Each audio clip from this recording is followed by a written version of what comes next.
اللہ تعالیٰ نے کائنات میں نشو و نما کا ایک تدریجی نظام قائم فرمایا ہے۔ چاند جب طلوع ہوتا ہے تو بڑا چھوٹا سا دائرہ محسوس ہوتا ہے،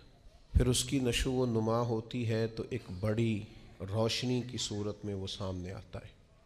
لیکن پورے عروج کے بعد پھر وہ ڈھلنا اور گھٹنا شروع ہوتا ہے، پھر آہستہ آہستہ اس کی وہ عروج والی روشنی ماند پڑتی ہے، اور کچھ دن اس پر ایسے آتے ہیں کہ بالکل دکھائی نہیں دیتا۔ سورج کی شعاعیں جب سورج صبح نکلتا ہے تو ماند ہوتی ہیں، پھر وہ اتنے عروج پہ ہوتا ہے کہ کوئی اس سے آنکھ نہیں ملا سکتا، لیکن شام کو پھر وہ اپنے زوال کو دیکھتا ہے۔ درخت ایک چھوٹے سے پودے کی صورت میں ہوتا ہے، کبھی کبھی یوں بھی لگتا ہے کہ ہو سکتا ہے کہ تیز پانی آئے یا آندھی آئے تو اس کو جڑ سے اکھیڑ دے، لیکن پھر وہ جب پورا جوان ہو جاتا ہے تو پھر بڑے بڑے طوفانوں میں بھی کھڑا رہتا ہے، پھر اس کا بال بھی بانکا نہیں ہوتا، لیکن پھر ایک وقت خزاں کا آتا ہے جب اس کے پتے جھڑتے ہیں، جب پرندے اڑ جاتے ہیں،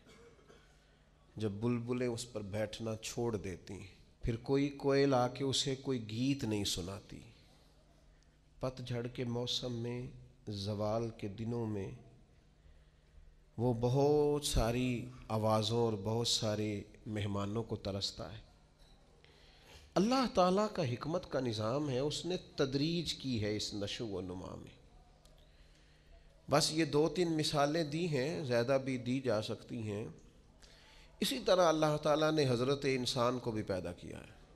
وہ جوان آدمی جو محنت مزدوری کرتا ہے، دوڑتا ہے، بھاگتا ہے، آتا ہے، جاتا ہے، رزق کماتا ہے تو کئیوں کو پالتا ہے۔ یہ جب بالکل چھوٹا تھا نا تو اسے کھڑا بھی نہیں ہوا جاتا تھا، اس کے والدین انگلی کے سہارے چلاتے تھے۔ آج جو کئیوں کو کھلاتا ہے کما کے اللہ کی توفیق سے، ایک وقت یہ تھا کہ یہ اپنے ہاتھ سے لقمہ اٹھا کے منہ میں نہیں ڈال سکتا تھا، اس کے ماں باپ اس کے منہ میں لقمے ڈالتے تھے، اس کی ماں اس کے لیے خدمت کرتی تھی، پھر اس کو عروج ملا، پھر اس کو باکپن ملا، پھر اس نے دنیا دیکھی، پھر اس نے دوڑنا بھاگنا دیکھا، پھر اس نے بڑی بڑی گاڑیاں چلائیں، پھر اس نے بڑی بڑی ٹرینیں چلائیں، پھر وہ پائلٹ بنا، اور اتنا بڑا جہاز منوں ٹنوں کے حساب سے وزن لے کے یہ اللہ نے اس کے قبضے میں دیا، یہ لے کے گیا بھی، یہ لے کے آیا بھی۔ جوانی عروج والی اللہ نے عطا کی، لیکن پھر وقت ڈھلا، پھر واپسی شروع ہوئی، کالے بال سفید ہوئے، سیدھی کمر ٹیڑھی ہونے لگی، اٹھتے ہوئے گھٹنوں میں درد رہنے لگا۔ یہ اللہ کا تدریجی نظام ہے۔ جوانی کے بعد بڑھاپا آیا، لیکن تکلیف والا معاملہ یہ ہے کہ وہی شخص جس طرح اللہ ماشاء اللہ جوانی میں خود بھول گیا تھا کہ مجھ پر کبھی بچپن بھی تھا، میں کبھی کمزور بھی تھا، هل اتى على الانسان حين من الدهر لم يكن شيئا مذكورا،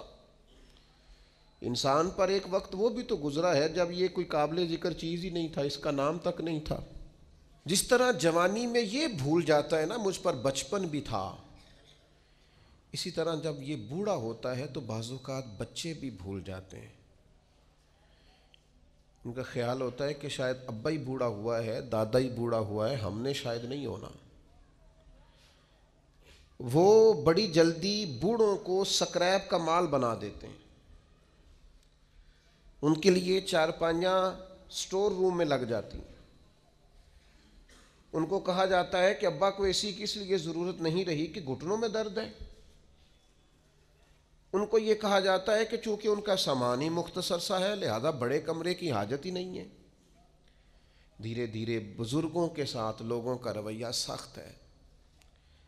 اللہ تعالیٰ نے والدین کے سارے حقوق بیان کر کے پھر آخر میں فرمایا کہ دعا مانگو، حقوق بھی ادا کرو، بازو بھی کھلے کرو، پیار بھی کرو، خدمت بھی کرو اور دعا بھی کرو کیا دعا کریں؟ فرمایا وَقُرْ رَبِّ ارْحَمْهُمَا،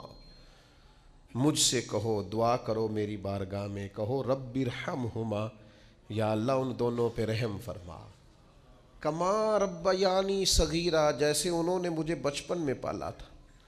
ان کی خدمت کرو اور پھر میرے حضور ان کے لیے التجائیں بھی کرو۔